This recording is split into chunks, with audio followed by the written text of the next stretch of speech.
Hello everyone, welcome back. I hope आप बहुत अच्छे होंगे, स्वस्थ होंगे और मस्त होंगे। तो मैंने सोचा क्यों ना आज आप लोगों से थोड़ी जनरल बातें कर ली जाए। अब आप कहोगे जनरल बातें किस चीज़ की? तो कल से आरबीएससी की बोर्ड स्टार्ट हो रहे हैं 10th क्लास वालों के लिए, तो राजस्थान बोर्ड स्टार्ट हो रहे हैं। तो मैंने सोचा क्यों ना अपने स्टूडेंट से थोड़ी सी जनरल बातें कर ली जाए, थोड़ा सा उनको मोटिवेट कर दिया जाए, उनको एनकरेज कर दिया जाए, ताकि उनको लो फील ना हो। काफ़ी ऐसे स्टूडेंट्स थे जिनका मैसेज मेरे पास आया, जिनके कमेंट आए कि दीदी हमें बहुत डर लग रहा है, मैम हमें बहुत डर लग रहा है, कल पेपर है, कल इंग्लिश का पेपर है, मतलब बहुत से आए। तो मैंने सोचा क्यों ना ये वीडियो आप लोगों के लिए बना दी जाए, ताकि आप लोगों की लास्ट मोमेंट पे हेल्प हो जाए, थोड़ा मोटिवेशन हो जाए, है ना। तो कुछ जनरल बातें करेंगे हम, और इसमें कोई टिप्स टिक्स कुछ हैक्स वगैरह नहीं है। तो अच्छे से आप सुनना मेरी बातों को। देखो एग्जाम्स है ना, तो एग्जाम के प्रेशर से बच्चों डरना नहीं है, ठीक है। आपने पूरे साल अच्छे से पढ़ाई करी ना अच्छे से पढ़ाई, और चलो पूरे साल आपने अच्छे से पढ़ाई नहीं भी करी, फिर भी मैंने जो टिप्स दी उनको फॉलो किया आपने। और ऐसा कोई बच्चा नहीं जिसने पूरे साल कोई पढ़ाई नहीं करेगा। जो बच्चा है जिसने पूरे साल कोई पढ़ाई नहीं करी, अब उसे डर लग रहा है, तब तो उसे डरना चाहिए, क्योंकि उसने गलत किया है। उसने गलत किया है, उसने पढ़ाई नहीं करी, और जब पढ़ाई नहीं करी तो कैसे उम्मीद रख सकता है वो कि मेरे पेपर अच्छे हो जाए। फिर तो इधर उधर देख के चीटिंग करके पास हो जाओगे आप, मगर आप अच्छे टॉप नहीं कर पाओगे। और 10th बोर्ड बच्चों लाइफ का ना टर्निंग पॉइंट होता है, ऐसा समझ लो एक। मतलब ये जो 10th क्लास होती है ना, ये बहुत प्रीसियस होती है, बहुत अच्छी होती है, क्योंकि इसके बाद ना 11th 12th एक कॉलेज लाइफ की तरह होता है। उसमें आप अपना सब्जेक्ट पढ़ते हो और अपने सब्जेक्ट में हर कोई अच्छा होता है।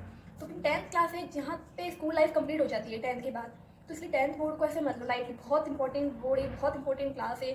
स्कूल का जो सबसे अच्छा फेज जो होता है ना, वो 10th क्लास तक की होता है। उसके बाद देखना आप बहुत कुछ चेंजेस आएंगे आपकी लाइफ में, स्कूल से रिलेटेड, अपनी स्टडी से रिलेटेड, है ना। तो चलिए इन सब बातों को तो छोड़ते हैं। सबसे पहले बोर्ड देने जाओ, उससे पहले आपका जो भी टाइमिंग होगा, जैसे यहाँ का टाइमिंग जो है वो सुबह 8:30 का है, तो आप लोगों को 8 बजे तक तो निकल ही जाना है। अगर सेंटर ज़्यादा दूर है तो और ज़्यादा जल्दी निकलना है, 7 7:30।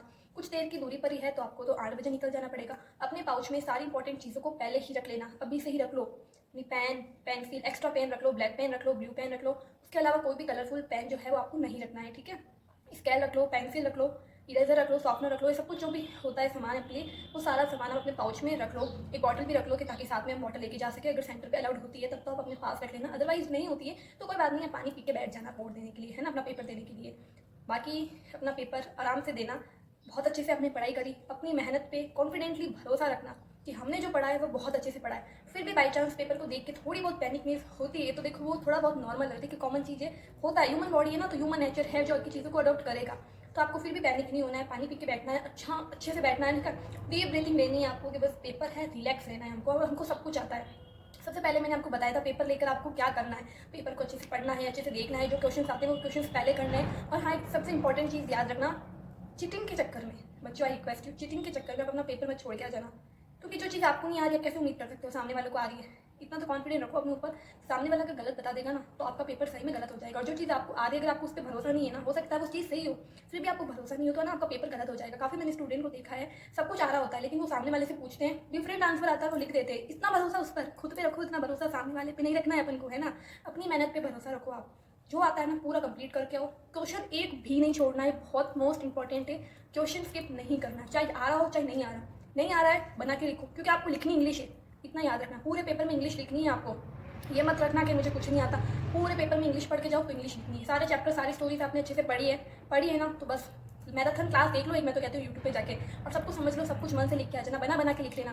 कोई बात नहीं अगर आपकी वर्क अच्छी नहीं होगी, टेंस अच्छी नहीं होंगे, सेंटेंस अच्छी नहीं होंगे, बट एटलीस्ट आप लिखोगे तो एग्जामिनर को लगेगा हाँ बच्चे ने कुछ लिखा है।